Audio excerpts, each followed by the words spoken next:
The black stallion had broken 9 cowboys. The limping mail-order bride gentled him by sundown. The rope burns were still open on my palms when she stepped off the stage. I wasn't there to meet her. I want to be clear about that. I was at the post office end of the street because Harlow Dietz owed me $22 from a hay sale in September, and I knew Tuesday noon was the one time he couldn't avoid me. He picked up his paper from the box outside and then walked 3 doors down to the Prairie Hen for coffee, and I could catch him between those 2 points without it becoming a whole thing. I'd been trying to collect that debt since the first frost, and I was getting tired of inventing reasons to be in town. The stage rolled in behind me, and I didn't turn around. Heard it stop, heard the driver saying something in that high-pitched way he had, heard boots on the step and then a particular sound, not a stumble but not clean either. A weight shifting wrong. I turned without meaning to. She was standing in the dust holding a carpetbag the color of old grass. Brown hair pinned up loose, dress that had been washed too many times. She was maybe 35, maybe 40, the light was in my eyes and it was hard to say. What I noticed first was how she looked at the town. Not nervous, not hopeful. Just looking, the way you look at a new piece of ground you've got to work whether it suits you or not. Like she was already reckoning what the soil was, what it would and wouldn't grow. Then she took a step and I saw the leg. Something had happened to the left one at some point. An old break or a bad fall or something she'd been born with. I couldn't say which and didn't know well enough to guess. She walked on it fine, but she carried herself around it in a particular way, like a horse compensating for a stone bruise. Controlled. Not something she thought about anymore. I've seen people wear their trouble on them like they want you to see it, and I've seen people wear it like it isn't there, and this was the second kind. I looked away, none of my business. Harlow Dietz never showed up. I stood outside that post office for 40 minutes, rope burns throbbing, occasionally shifting my weight and trying to look like a man who had some other reason to be standing in front of a post office. Eventually, I gave it up and rode back out to the ranch with nothing resolved. The stallion was in the far corral. I could hear him before I got the gate open, that sound he made that wasn't quite a scream and wasn't quite a grunt, just something between them that meant he was watching you and making a decision. He'd been on the property 11 days. The man I'd bought him from out of Laramie had told me he was 4 years old and green broke, and both of those things turned out to be optimistic. He was somewhere between 4 and 6. Nobody's guess was good enough to say, and he had never in his life been anything close to broke. Green broke meant the previous man had thrown a rope on him twice and gotten lucky both times and decided that qualified. Black mostly. One white sock on the right rear and a smear of white on the lip that looked like he'd been eating chalk. 17 hands if he was an inch, big through the chest, with legs that were almost too clean for a horse that size, like they'd been made for something else and then attached to this body. He moved wrong for his size when he was afraid, which was most of the time. Too quick, too light, pivoting fast in ways you didn't expect and then stopping dead and staring. Name nobody had agreed on. The Laramie man had called him Diablo, which I thought was cheap. Too easy. You name a horse after what you're afraid of and you've already told the horse something you didn't mean to. I'd been calling him nothing, which isn't ideal. A horse will come to nothing eventually out of habit, but it doesn't do what a name does. Some horses, you wait to see what they tell you to call them. He'd put 2 men on the ground the first week. One of them was Chet Bridger, who'd been handling horses on this ranch for 6 years and who did not go down easy and who I'd never seen spooked by much of anything. Chet got up off the ground, dusted off his shirt with both hands, stood there looking at the horse for a long minute and said, "The horse is rank." The next morning he had his gear from the bunkhouse and was gone before I got to the barn. No discussion, no notice, no particular hard feelings on either side that I could see. Chet is a practical man. He'd assessed a situation and made a decision. The other man was a fella named Pickett who came out from town looking for day work. Young, maybe 23, with something to prove in the way that young men often do, which I recognized because I had been that young man once and I remember what it cost me. He lasted approximately 4 seconds in the saddle. He didn't quit, he just didn't come back, which I understood. The other 7 were various men who'd heard I had a horse nobody could ride and had come out to try their luck, because that story travels in horse country. 2 brothers from the Kimballs spread who were good hands and honest about their failure. An old-timer named Pruitt who had once been considered the best bronc man in 3 counties and who still had the hands and the instincts, but who the years had slowed just enough to matter. A Mexican man out of Pueblo who worked horses professionally and who I paid for his time, and who told me in very clear terms that the horse had been hurt somewhere in his past, and it was in him like a brand. A couple of others I remember less clearly. 9 men total. I'd been tallying in my head, not out of pride in the number, just I'm a man who counts things. Always have been. I count fence posts when I'm riding, I count days since rain, I count the number of times a horse flinches before it settles. When something matters to me, I count it. The count was 9, and the count did not feel good. I hadn't been on him myself yet. That was on purpose. I've been breaking horses since I was 16 years old, which is going on 45 years now, and I've had good seasons and bad ones, and in all of them I've learned one thing over and over. You don't go until the horse tells you something. You wait. Some men think the waiting is passivity, or worse, cowardice, but those men haven't been doing this long enough. The waiting is where all the real work is.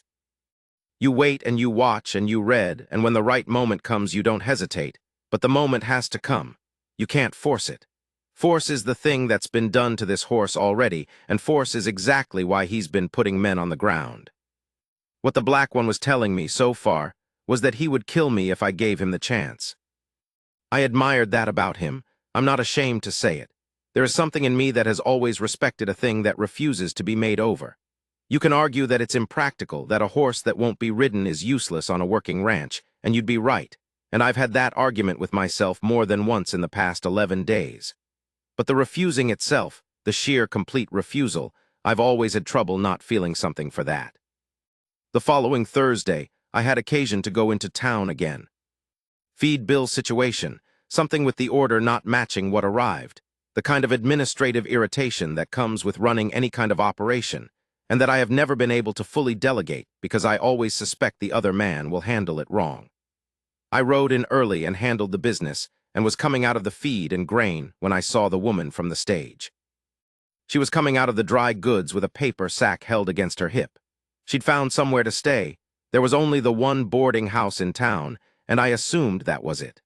She looked less worn than she had at the stage, or maybe she just had time to get used to the new coordinates of her situation and arrange herself around them. She almost walked into me at the corner, stopped about a foot away. Didn't flinch. "Sorry," I said. "Nothing to be sorry about," she said. She had a low voice, steadier than I'd expected, the kind of voice that has been kept at a certain register for a long time and doesn't go up for things. That was all. She went her direction and I went mine. I asked about her at the feed store, not out of anything particular, or that's what I told myself. Just, you know how you do. You're standing there while the man is tallying your order and the question presents itself. The man there was Gus Mellett, who knows everything about everyone in a 30-mile radius and cannot be faulted for accuracy because he is not the type to embellish.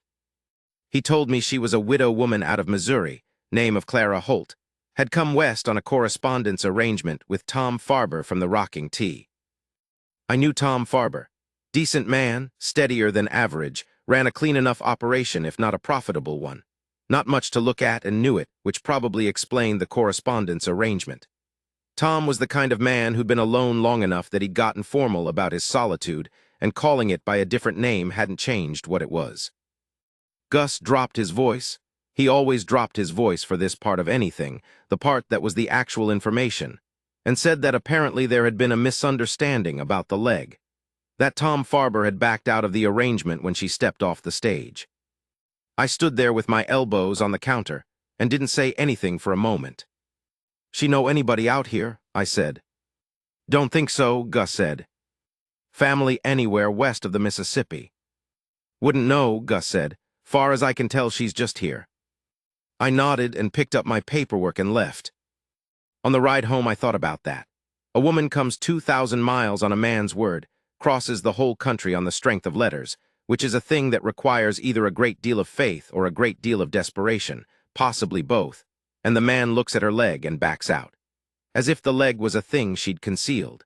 As if a woman is required to inventory herself in correspondence like she's listing the condition of a piece of livestock. I thought about that and felt something uncomfortable in my chest, and then I tried to stop thinking about it because it wasn't my problem. And then I kept thinking about it anyway, because that is one of the things I do that I have never fully solved. Tom Farber had seen a problem where there wasn't one. He'd looked at Clara Holt and done the math wrong. And now she was alone in a boarding house in a town where she knew nobody, with a carpet bag and a paper sack from the dry goods and whatever was left of the money she'd come west on. I told myself it wasn't my business. I told myself that for about 4 days. The black horse was pacing the fence when I got back. I watched him for a while from outside the corral, elbows on the rail. He watched me back. This was the usual pattern. I'd come out, lean on the fence, he'd pace for a while, I'd leave. It wasn't progress exactly, but I thought it might be accumulation. You have to believe in accumulation when you don't have anything else to work with. After about 10 minutes, something changed. He stopped pacing and stood in the center of the corral facing me, head up, one ear tipped in my direction. That was a new thing, small but new. I'd been watching for days, and that was the first time he'd stopped and faced me without a rope being involved. I noticed it. I always notice things. But I didn't move toward him. I just stayed at the fence and let the noticing be enough for now. After another 5 minutes, I left. My name is Dale Rourke. I am 61 years old, and I have lived on this ranch for going on 23 years. Bought it when I was 38 from a man named Calvert who was moving to Denver for reasons that were probably more about a woman than about Denver, though I never asked. The land is good land, 340 acres of it, running up against a ridgeline to the north that keeps the worst of the winter wind from the hay fields. I've almost lost it twice. Once to drought, which was 3 years of slowly watching everything dry up and calculating at night whether I could hold on another season, which I did, barely. Once to a bank that miscounted its own ledger in my favor and then wanted correction, which required a lawyer and 6 months of correspondence, and ultimately $800 I didn't have budgeted. I built the house myself, mostly. Some of it with help in the first years from 2 men I hired who are gone now, one dead, one in Oregon, the last I heard. The barn I built largely alone, which took longer than it should have and taught me things about my own limitations that I am not sentimental about knowing. I have never had a wife. I had a woman I was going to marry once, a long time before I came to this ranch. Her name was Alina, which I haven't said aloud in a number of years, and what happened was that she died of a fever in the spring of 1863, which was the same spring I came back from the war, and which was therefore a season that took about everything I had and left a residue I've been living with since. This is not a thing I talk about. I'm telling you now because it belongs to the story, and leaving it out would be a kind of dishonesty. Alina was 22 years old and had red hair and a particular laugh that she tried to keep quiet in company and couldn't always manage. She is the lid on the grief I mentioned, and the lid has stayed down for a long time and will continue to stay down because that is what I need it to do. What I am, past all of that, is a man who works with horses. I was considered the best in the county for most of my working life, which is a distinction that sounds bigger than it is out here where most men know horses reasonably well, but it's not nothing either. There's a difference between a man who can ride and a man who can read a horse, and I can do both and always could. The reading part came late. That didn't come until my 30s, until I'd been hurt enough times to have the arrogance knocked out of me, and what was left was something more useful. Attention without agenda, watching without deciding in advance what you're going to see. Younger men coming up now, there are 2 or 3 who might have me on raw physical ability, and I say that without too much feeling about it because it's just true. What they don't have yet is the particular kind of patience that comes from loss, from knowing that you can lose. Once you know a thing deeply enough, you get either reckless or careful, and I went careful, and careful is slower, but it's right more often. But the black horse was getting to me. Not the way a dangerous horse gets to you, which is a thing you feel low and flat in the gut, almost cold. This was different. This was higher, something in the chest, in the shoulders, more like the feeling you get with a problem you know you have the answer to somewhere and can't quite reach. He was asking me something, and I couldn't hear the question clearly enough to answer it. I was out at that fence every day, morning and evening, sometimes midday. I'd lean and watch, and he'd move and watch, and eventually one of us would leave. I couldn't tell if anything was accumulating. I kept believing it was. Clara Holt came to my gate on a Sunday. I was in the barn working on a harness that had been needing repair for 2 months, the kind of task that keeps sliding off your list because it's not urgent enough on any given day, until one day it is. I heard the sound at the gate, which was her knocking on the post because the gate was open and she didn't want to walk in without announcing herself. I don't know how I knew it was her before I came out. Something about the sound, the 2 knocks, deliberate, not tentative. I set down the harness and came out into the light. She was standing at the gate in the noon sun with a different dress on, dark blue this time, and her hair done differently, still up, but less loose, more considered.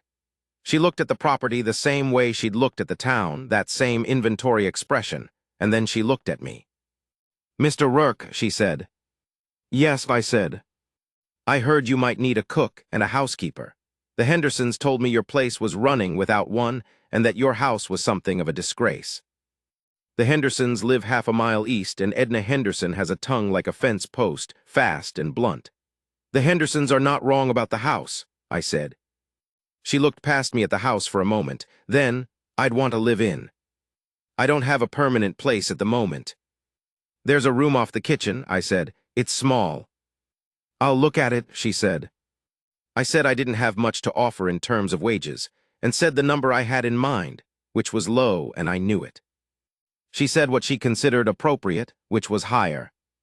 We stood there in the gate and negotiated upward for about 2 minutes. She wasn't sharp about it, just matter of fact. Here is a fair number, here is why, and agreed on something between the 2 positions. "You're not bothered," I said, "that Tom Farber." "Tom Farber is not a person I'm spending thought on," she said. "Not hard, just closed." I nodded. I showed her the house, which was a disgrace. I'll say that plainly. 6 months of a man living alone and cooking badly and not sweeping anything. She walked through each room with her hands behind her back, the way I've seen officers inspect things, not making a face but not missing anything either. When we came back outside, she said she'd need Monday to move her things from the boarding house. "Fine," I said. She was halfway down the drive when I thought of something. "The Stallion," I called. She stopped and turned. "Black one in the far corral," I said. "He's not been worked yet, not safe. Give him a wide berth until I tell you different." She looked past me in the direction of the corral. You couldn't see the horse from here, just the fence line and beyond it the ridgeline. She stood there a moment like she was picturing something. "All right," she said, and went. She was in the kitchen before I was up the next morning. I heard the stove at first, the particular sound of the iron door, which has a creak you can hear from the bedroom, and then the smell of coffee, which is a thing that can reach a man through a closed door and pull him out of bed better than most things I've tried. When I came in, she was at the stove, and there were eggs in the pan and biscuits on the rack that smelled like something I hadn't smelled in a long time. I sat at the table, and she put the plate in front of me and poured coffee. She poured her own and stood at the window with it, looking out at the yard. The morning was coming in gray and still. Neither of us said anything. I ate. The biscuits were the kind that have some weight to them, but not too much.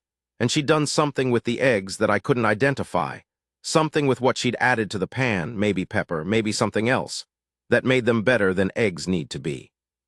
When I put the plate down, she was still at the window. "Good," I said. She nodded once and didn't turn around. That was how it went for the first week. She made the house into something different, and I noticed the change in stages. The smell of it first, that underneath layer of clean coming through the accumulated dust. Then the things in their right places, surfaces I'd stopped seeing coming back into focus. And then one evening I came in from the late chores, and there was a rug I didn't recognize in front of the door. A rag rug, the kind you make from what you have, put together from strips of cloth in colors that don't match but somehow work together. I stood on it for a moment before I understood what I was standing on, then felt something I couldn't quite name, not surprise exactly, more like the particular feeling of being thought of by someone who had no particular obligation to think of you. She was in the kitchen. I didn't mention the rug, she didn't either. On the 8th day, I came around the barn and found her at the fence of the far corral. She wasn't doing anything. No bucket, no rope, nothing in her hands. She was just standing at the rail the way I stood there, elbows hooked over the top board, watching the horse. The black stallion was at the far end of the corral with his hindquarters mostly turned toward her, which meant he was aware of her. When he's truly ignoring something, he faces fully away and pins his ears. The partial turn meant he was making a decision about her. I came up beside her and didn't say anything. We watched him together for a while. He ran 2 circuits of the corral without particular urgency, then stopped at the far end and faced us. "He's scared," she said. "He's mean," I said. "He's scared," she said again, with exactly the same flatness, like she hadn't heard me, or like she had heard me and was simply telling me a different thing. I looked at the horse. He was pacing again, the short parallel pace he did when he felt he was being crowded, though neither of us had moved. "He doesn't look scared," I said. "What does scared look like to you?" she said. I started to answer, and then I didn't. Because the honest answer was what I was looking at, the pacing, the decisions being made constantly, the never quite turning away. That was fear wearing a different suit. "When I came in at your gate that first day," she said, "what did you think?" "Didn't think much of anything," I said. "Yes, you did," she said. I didn't answer. "I saw your face," she said. She said it without any edge to it, like she was describing the weather. "You looked at how I walked and you put me in a category, not unkindly. Just there was a thing wrong with her and you saw it immediately and you filed it." She looked at the horse. "He does the same thing with you. Every man who's come near him has done something to him or tried to. You're not a person to him yet. You're a category, the ones who come and hurt you." "I haven't hurt him," I said. "The men before you did," she said. "He can't separate you yet." I stood with that for a while. 9 men, some of them careful and some not. The Mexican horseman out of Pueblo had been right about something being in him like a brand. I'd known that was true, and I'd kept working around it, thinking patience and time would erode it. But I hadn't considered that I might look to the horse exactly like the thing that hurt him in the first place. "You break horses," she said, "but you think about it like you're overcoming something. There's something in them to get past, to settle, and then you've won." "That's not how I'd put it," I said, but I was already wondering if I was right about that. "Isn't it?" she said, not confronting me, just asking. She was looking at the horse, not at me. I thought about how I came into a corral, how I moved, where I looked. I thought about the 9 men before me, and then I thought about how I'd stood at this fence and watched all 9 of them, and what I'd noticed was mostly technique, their hands, their body position, where they put their weight. I hadn't once thought about what the horse was seeing. "How would you do it?" I said. I said it carefully, because it isn't natural for me to ask that question, particularly not in the domain where I have the most experience. But there was something in how she'd said it, the certainty of it, the plainness, that made me want to hear the rest. She was quiet for a while, watching the horse. "I wouldn't go in there today," she said. "I'd come back tomorrow and stand here. I'd come back the day after. As many days as it takes until standing here doesn't cost him anything, until I'm just a thing at the fence that doesn't hurt, that doesn't want anything from him, that's just there. And then I'd come a little closer, not in, just closer to the fence, and wait again." "That takes time," I said. "Yes," she said. "A horse that can't be ridden is a liability on a working ranch," I said. "I know what a working ranch is," she said. I nodded. That was true. I didn't know her history yet, but she wasn't a woman who'd spent her life in a parlor. "You come in at him," she said. "You look at him direct. You move toward him from the first step. And every time you do those things, he runs through in his mind all the times a person moved toward him and it ended badly. He can't help it. He's not being stubborn. He's being an animal that's been hurt and has learned the only lesson available to him." I was quiet. "You know what it's like," she said, "to have people look at you like a problem to be solved." She asked it simply, not like a challenge. And the thing was, I did know, not the same way she knew. But I'd come back from a war changed in ways I didn't have words for in those first years. And I'd watched people trying to figure out what to do with me like I was something that needed handling. And I'd understood from that how a creature learns to keep its distance from the category of people who approach with that intention. "Yes," I said. She turned and looked at me for a moment. Then she went back to the house. I stood at that fence for another half hour. The stallion moved to the center of the corral, not toward me, but not away. He stood there, and we looked at each other as the afternoon light shifted. I tried to think about what he was seeing when he looked at me. I did what she said. Not without resistance. There is a particular discomfort in being 45 years into a skill and finding out you've been doing part of it wrong, and the discomfort doesn't go away just because the correction is useful. I came out to the corral the next morning and stood at the fence and did nothing. Didn't look directly at the horse. Didn't move toward him. I leaned on the rail and looked at the ridgeline and let him be in my peripheral vision. He ran 2 circuits, then he stood. I stayed for 20 minutes and left. That afternoon I came back, same thing. He ran once this time and stood sooner. I had my watch in my pocket, and I was timing things the way I always do. But now I was timing how long before he stopped running rather than how long before he threw a rider. The day after, I was at the fence and he moved to the center of the corral, not toward me but not the pacing. He stopped in the center and looked at me. I didn't look back directly. I looked at his feet, his shoulder, the line of his neck. After 15 minutes, he took 3 steps toward the fence. Small steps, slow, head low. That head low position meant something. That was a posture of inquiry, not aggression. He wanted to know something. Then he stopped and I stayed, and after a while I left. That evening at supper, she cooked and I cleaned up after, which was an arrangement that arrived without any particular discussion. One evening I just started doing it, and she didn't stop me, I said. He came toward me today. 3 steps.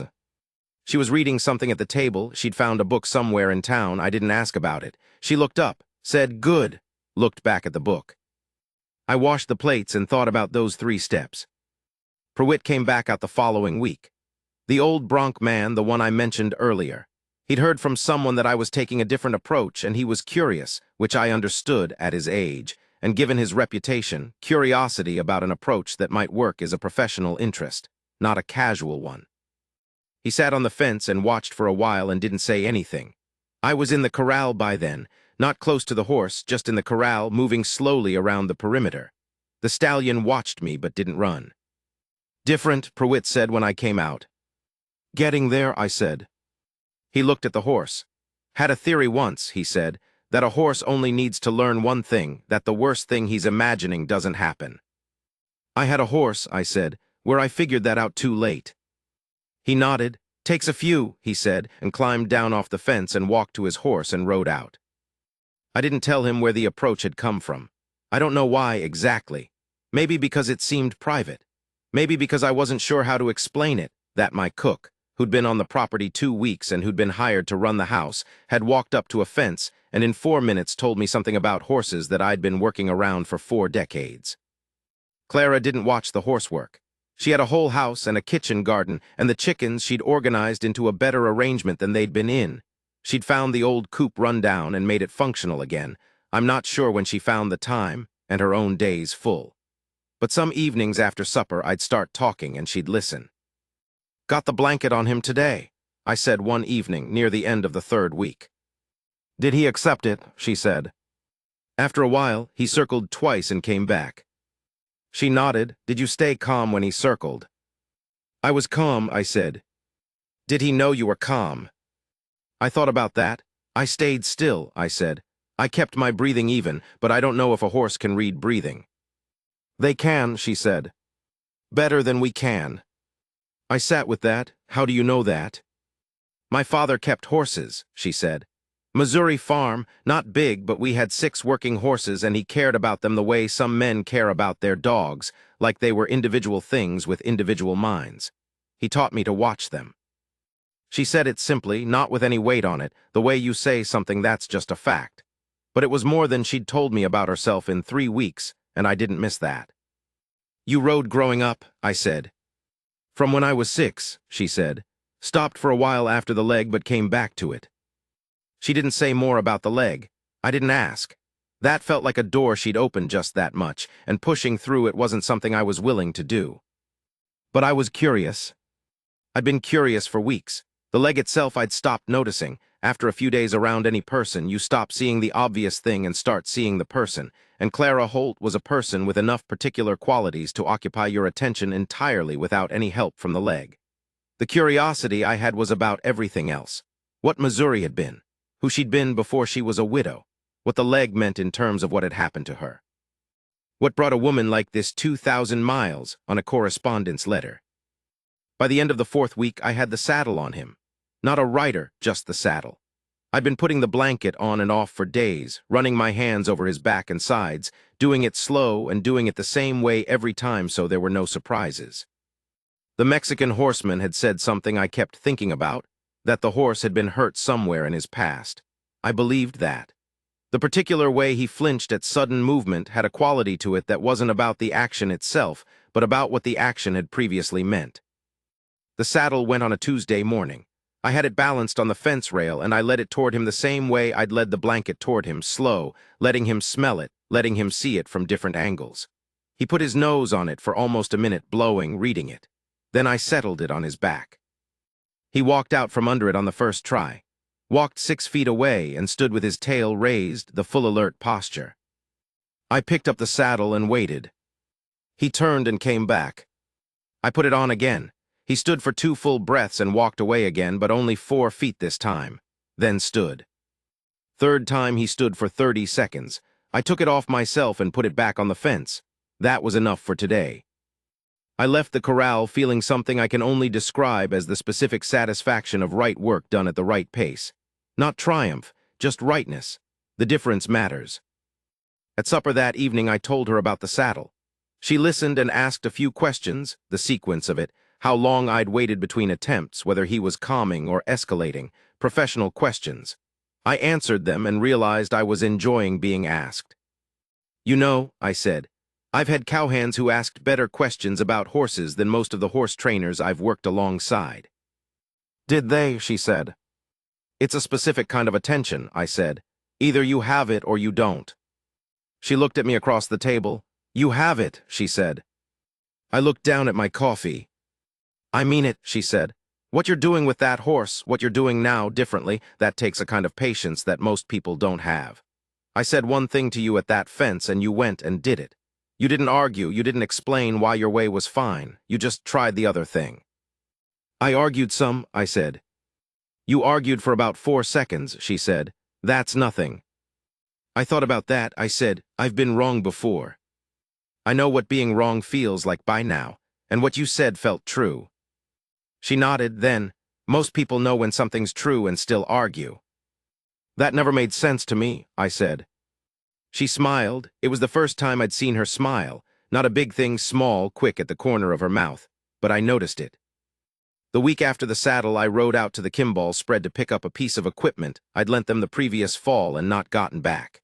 It was a half-day's ride, and I went alone, and when I came back, Clara was in the kitchen garden behind the house on her knees in the dirt, pulling something out by the root. She didn't hear me come into the yard. I stood at the garden fence and watched her work for a moment. She had her sleeves rolled and her hat off, and she worked the way she did everything, without wasted motion, without drama, steady and sufficient. She'd planted things out there that I didn't recognize, herbs of some kind, things she'd brought from the boarding house or found somewhere. The garden when I bought the ranch had been 4 rows of corn and a lot of weeds, and I'd never done much about it. Now it was a different thing. She turned and found me standing there and didn't start. Afternoon, she said. What are those? I said, pointing at the herbs. Lavender, she said. And that's yarrow, good for cuts. You'll have use for that, given your line of work. I looked at her hands, which had blood on 2 of the knuckles from the garden work. You've got some use for it yourself, I said. She looked at her hands and then at me. Garden's disagreeable today, she said. Come in and I'll find something to wrap that, I said. She looked like she was going to argue about it for a second and then didn't. She came in and I found the cotton batting and the carbolic I kept for the horses, and she sat at the kitchen table and put her hands out and I cleaned the knuckles. She held still. The cuts were shallow, nothing serious. I wrapped the worse one. My hands are not made for careful work, but I did it carefully. You went to the Kimballs, she said. Picking up a piece of equipment, I said. Borrowed disc harrow. Did you get it? I got it, I said. And about 45 minutes of Virgil Kimball telling me how he'd have broken your horse by now if I'd asked him. She made a small sound that might have been amusement. He would have broken something, I said. Whether it'd be the horse is another question. I tied off the wrapping and sat back. Her hands were still on the table. How's he doing? She said. Good, I said. Better than good, I think we're close. She looked at me. What does close look like? He's been letting me pick up all 4 feet for 3 days, I said. He comes to the center when I come to the fence. Yesterday he followed me to the gate when I was leaving. I paused. That last part, I don't know what to do with that exactly. Never had a horse do that before at this stage. He trusts you, she said. Starting to, I said. Maybe.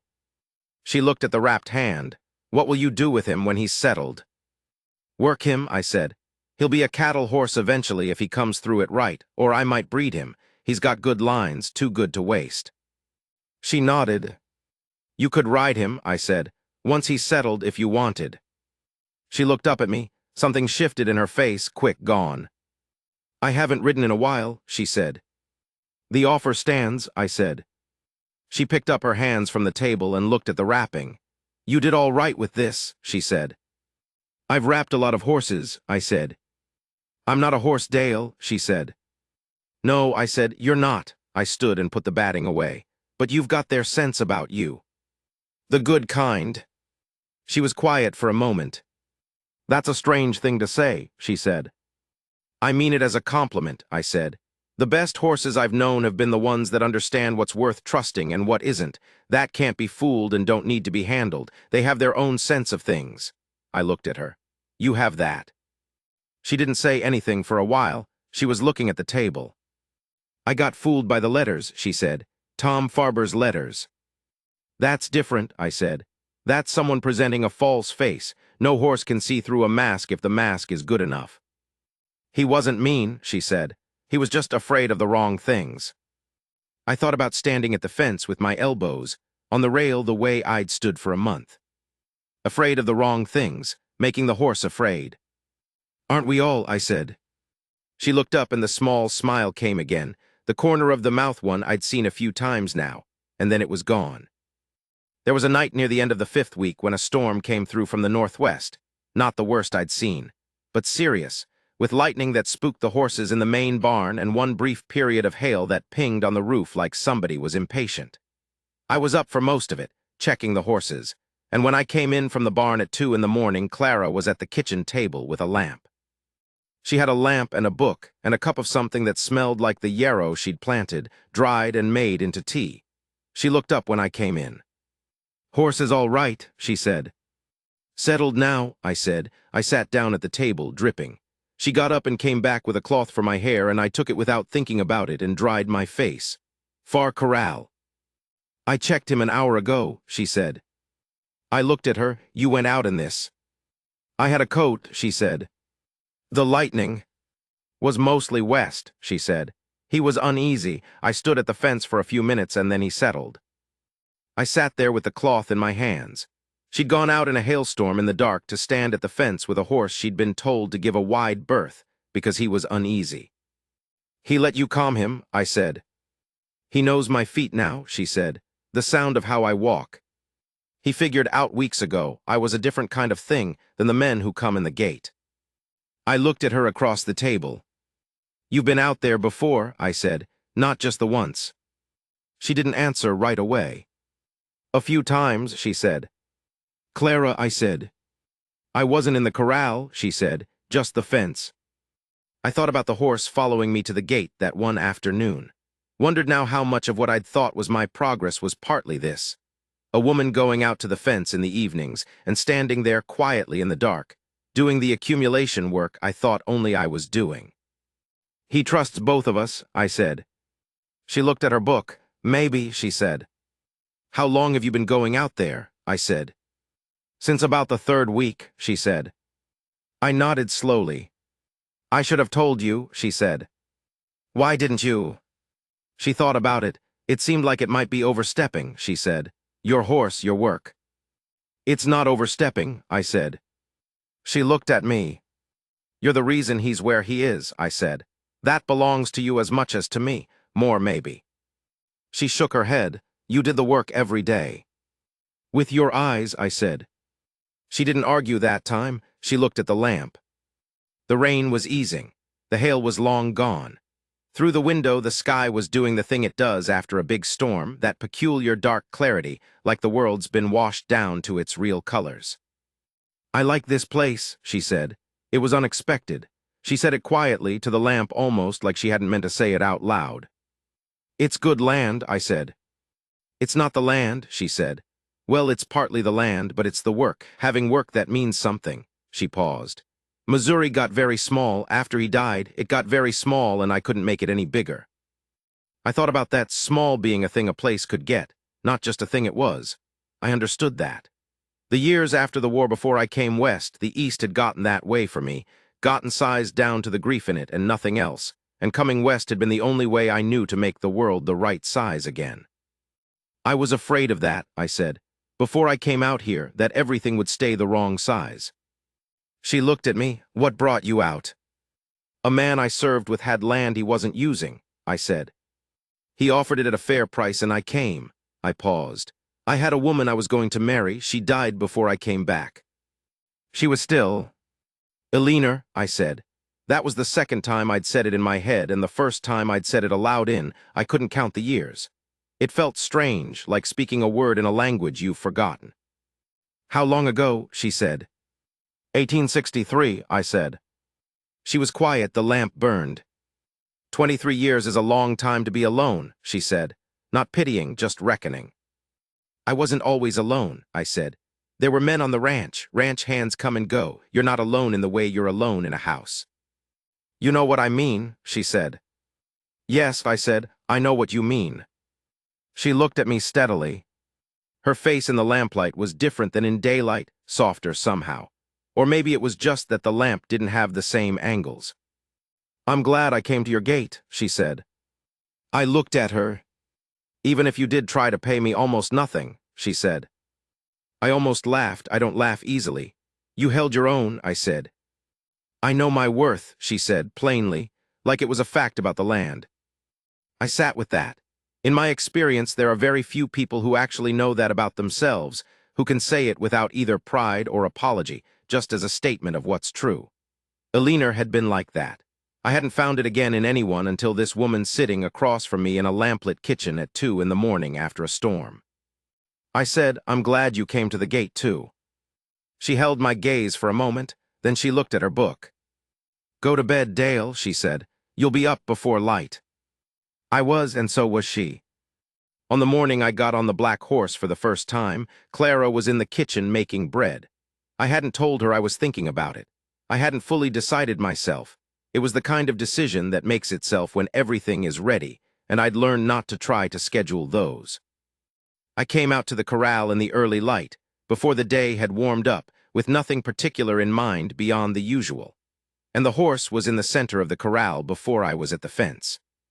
Not waiting for me exactly, horses don't wait the way dogs wait, with anticipation, but not at the far end, not pacing.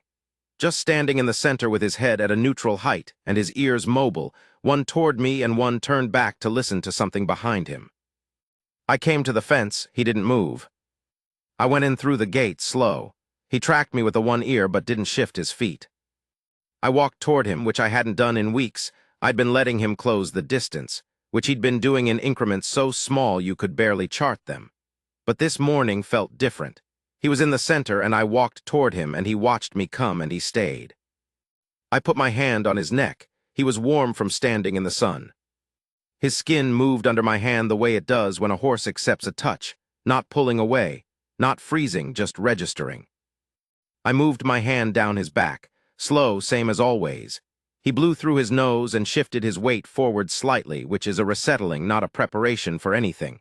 I read it as acceptance. I picked up each of his feet, all four. He gave them to me without any particular drama. That was new. He'd given me the fronts for a week, but the hinds were a different matter, a more trusting position, and he gave them without being asked to argue about it. I had the saddle blanket on the fence rail. I brought it down slow, let him smell it. He barely bothered at this point. He'd been through this dozens of times, and settled it on his back. He stood. I went to the fence for the saddle. I thought about the first time I'd tried this, 5 weeks earlier. The way he'd walked out from under it, the full alert tail, the 6 feet of distance, and then the 4 feet, and then the 30 seconds. Now I settled the saddle on his back, and he turned his head and looked at it, and then looked at me, and then looked away. Like he'd assessed the situation and was filing it as routine. I cinched it. He took 1 step sideways, found his balance with the weight, took a step back. I let him stand in it for 10 minutes, walked around him. He tracked me and let me by behind him, which a spooky horse will not do. I came to his left side. I put my foot in the stirrup and shifted my weight onto it. He was still. I went up slow, settled in the saddle. He turned his head and looked back at me, that same assessment. Then he stood. 1 breath. 2. 3. He took 2 steps forward. Even, measured, feeling the weight and deciding it was all right, not being told it was all right, deciding.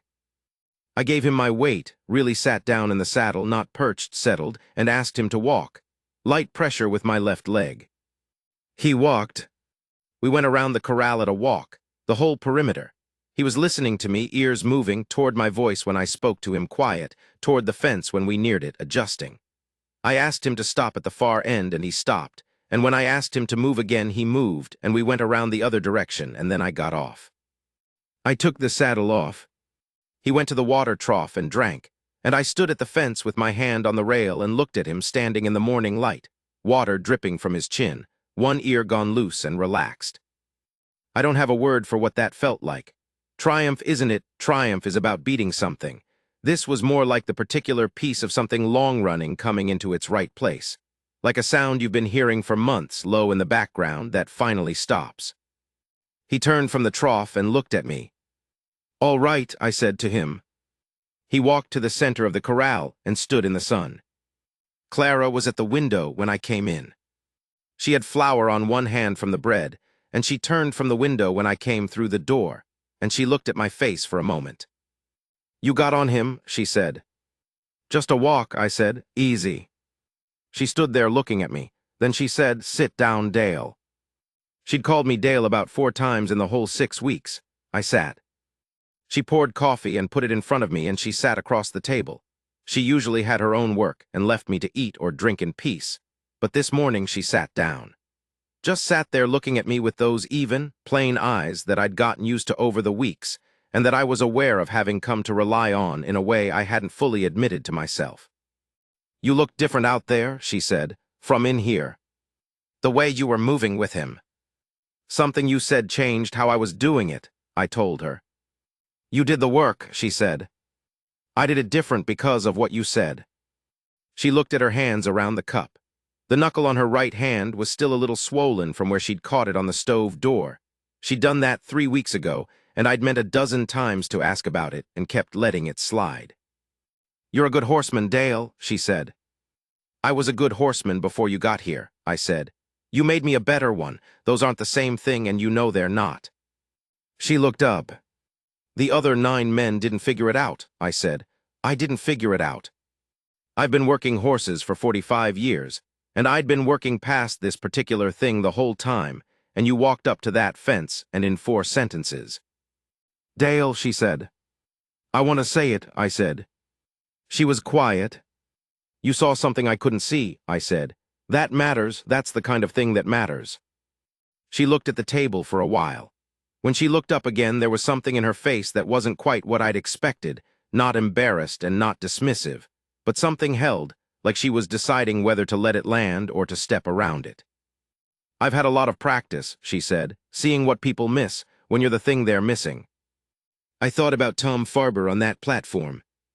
I thought about the boarding house and the dry goods and the carpet bag. "Tom Farber is a fool," I said. "Tom Farber looked at a leg," she said. "He looked at the wrong thing," I said. She was still for a moment. "Most people do," she said.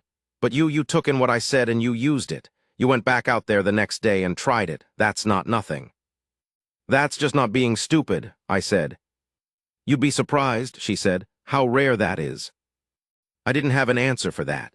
I sat with the coffee, and she sat across from me, and outside, through the window, the morning was getting bright on the far corral fence, the day coming into itself. "I need to ask you something," I said. She looked at me. "I'd like you to stay on," I said, "not just the season. I'd like you to stay on permanently, here." She looked at me for a long time. The flower was still on her hand. "As what?" she said. "As whatever makes sense to you," I said. "As the person who runs this house and tells me when I'm doing something wrong and whatever else you want to be here. I'm not going to tell you what I think you should want. I don't know enough about you yet to presume." She was quiet, not the kind of quiet that precedes a no, just thinking. "I know you didn't come out here to be a housekeeper," I said. "I know you came out here for something else that didn't work out." "Tom Farber was not what I was coming for," she said. I looked at her. "The letters," she said. "Someone who could write things worth reading, who thought about things worth thinking about. Tom Farber wrote better letters than most men, and then he turned out to be a different person than the letters." She paused. "I didn't come 2,000 miles for Tom Farber. I came for what I thought was in those letters." I thought about that. Were you married long? I said. In Missouri. 11 years, she said. I waited. He was a farmer, she said. Decent enough, not a bad man, just small thinking, small wanting. He died of something slow in the chest when I was 32. She looked at her hands. I was alone for 3 years before I wrote West. What happened to the leg? I said. I said it quietly, like you set something down carefully. She didn't look away. Horse accident, she said. 19 years ago, I came off wrong and the horse came down on it. Compound fracture. The doctor said it as best he could, but there was damage to things besides the bone. She said it plainly, like a fact about the land. Took me almost a year to walk again, another year before I could ride. But you can ride, I said. I can ride, she said. I nodded. She looked at me across the table, and I looked back at her. 6 weeks of mornings and evenings, and this table between us and her hands around a coffee cup, and I was only now understanding the shape of what this was. I'd like you to stay, I said. I want to say that clearly, and I want you to know I mean it clearly, not just as who runs the house. She held my gaze. Then she reached across the table and put her hand over mine. Her hand was dry and work-worn, and the knuckle was still a little swollen against my palm. I turned my hand over and held hers. She let me. We sat like that, and the coffee was going cold, and neither of us moved. Outside, the light was moving across the corral fence, getting high and warm. I could hear the black horse moving somewhere, the sound of his feet on the packed dirt, easy, unhurried. You ought to name him, she said after a while. I've been waiting on him to tell me, I said. What does he say? I thought about that first step under saddle, the measured, deciding quality of it, the 3 breaths. Patience, I said. She said it to herself, testing it. Then she said, that's right. I held her hand, and she held mine, and outside, in the corral, Patience stood in the morning sun, feet still, nothing particular required of him. The rope burns on my palms had healed by then. I hadn't noticed until that moment. They'd healed under her roof.